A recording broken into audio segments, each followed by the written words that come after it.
Ketika kita membicarakan uang, kebanyakan orang berpikir tentang angka, strategi investasi, atau bagaimana cara menghasilkan lebih banyak. Tapi faktanya, keputusan finansial kita lebih banyak dipengaruhi oleh psikologi daripada logika.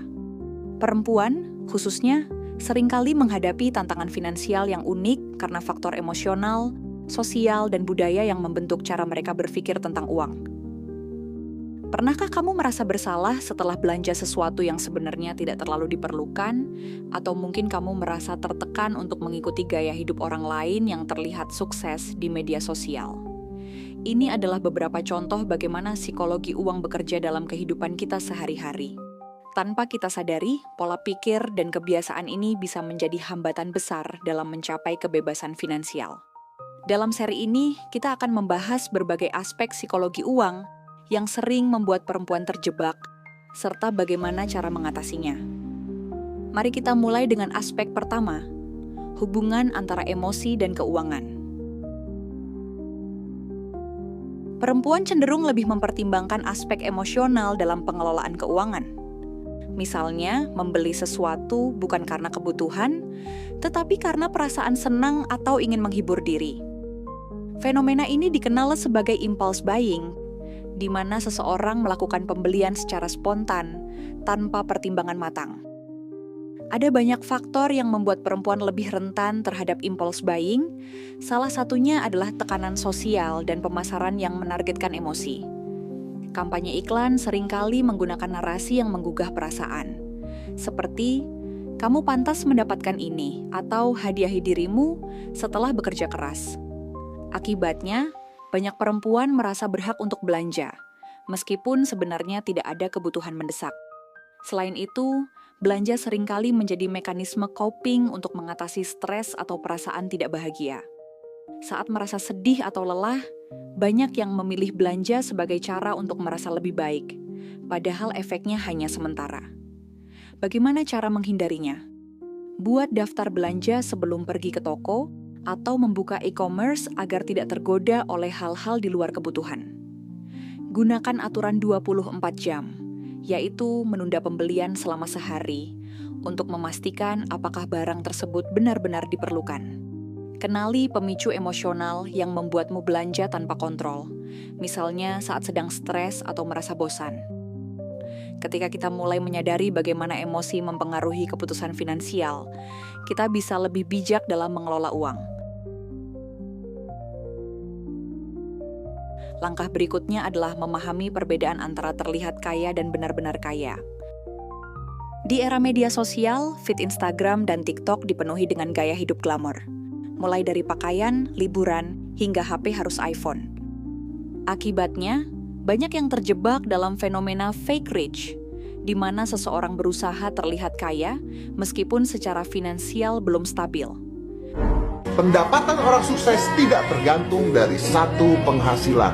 Ingat itu baik-baik. Jadi kalau penghasilan lu masih dari satu penghasilan, misalnya lu kerja di kantor, penghasilan lu hanya dari kantor itu doang, artinya Anda tidak bisa jadi orang kaya. Oh, tapi direktur bank tertentu gajinya besar sekali. Ya, tapi kalau dia udah jadi direktur dengan gaji besar sekali, pasti dia punya bisnis lain juga dari penghasilan yang dia lakukan. Orang sukses tidak mengeluarkan uang untuk barang yang dia tidak pakai atau tidak ada gunanya. Orang yang ngeluarin duit buat barang yang dia tidak pakai bukan orang kaya, tapi orang sombong. Karena kalau lu ngeluarin uang buat beli barangnya nggak lu pakai, hanya untuk impress orang lain, satu saat lu harus menjual barang yang akhirnya lu pakai. Padahal kekayaan sejati bukan tentang apa yang terlihat, tapi tentang aset dan kebebasan finansial yang dimiliki. Banyak orang yang tampak kaya sebenarnya hanya hidup dari gaji ke gaji, dengan utang kartu kredit yang menumpuk. Mereka menghabiskan uang untuk menciptakan citra tertentu, bukan untuk membangun keamanan finansial jangka panjang. Bagaimana cara menghindarinya? Jangan bandingkan hidupmu dengan orang lain di media sosial. Ingat bahwa yang kamu lihat hanyalah versi terbaik dari kehidupan mereka, bukan kenyataan sepenuhnya. Prioritaskan membangun dana darurat dan investasi daripada sekadar mengumpulkan barang-barang mahal. Ubah definisi sukses dari terlihat kaya menjadi punya kebebasan finansial. Kekayaan yang sesungguhnya adalah ketika kamu bisa membuat pilihan hidup tanpa dibatasi oleh masalah uang. Dengan memahami perbedaan ini, kita bisa lebih fokus pada hal-hal yang benar-benar penting dalam perjalanan finansial kita. Selanjutnya, kita akan membahas bagaimana perempuan seringkali kurang percaya diri dalam berinvestasi dan bagaimana cara mengatasinya.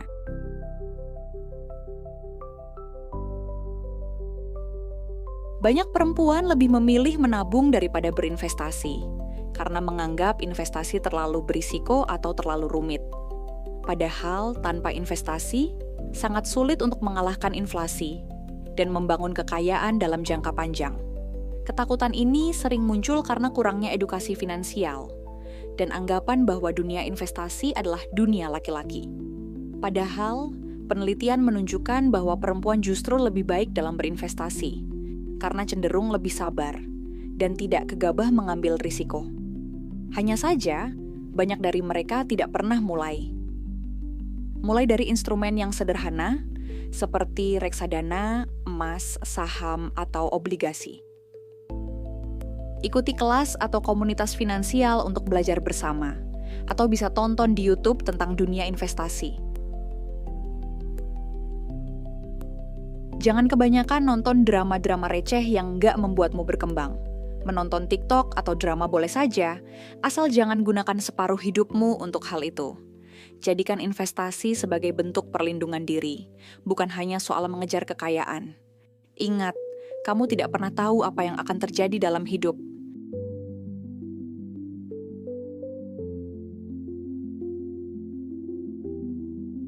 Masih banyak perempuan yang merasa bahwa keuangan adalah tanggung jawab pria, terutama setelah menikah.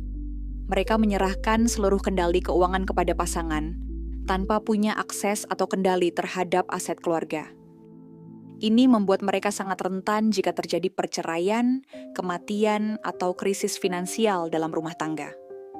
Ketergantungan ini sering didorong oleh budaya patriarki dan kurangnya rasa percaya diri. Padahal, perempuan juga berhak memiliki kemandirian finansial demi keamanan dan martabatnya sendiri. Bagaimana caranya? Selalu punya penghasilan sendiri, sekecil apapun. Pisahkan rekening pribadi dengan rekening bersama, agar tetap punya ruang kendali. Ikut aktif dalam pengelolaan keuangan keluarga, dan pahami aset serta liabilitas bersama. Jangan hidup dari gaji ke gaji aja. Masa depan nggak bisa hanya diserahkan pada nasib. Harus dipetakan, dihitung, dan disiapkan. Kalau kamu nggak tahu kemana uang pergi setiap bulan, itu tandanya kamu bukan sedang hidup, tapi cuma bertahan.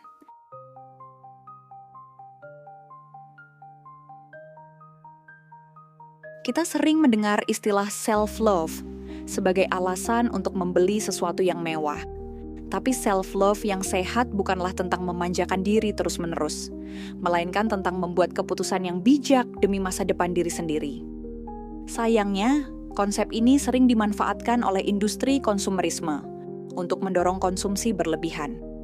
Self-love telah berubah makna, dari yang seharusnya bermakna penerimaan dan perawatan diri menjadi pembenaran atas gaya hidup impulsif. Banyak konten di media sosial mendorong narasi seperti, kamu berhak bahagia sekarang, tanpa mengajak kita berpikir tentang konsekuensi jangka panjang.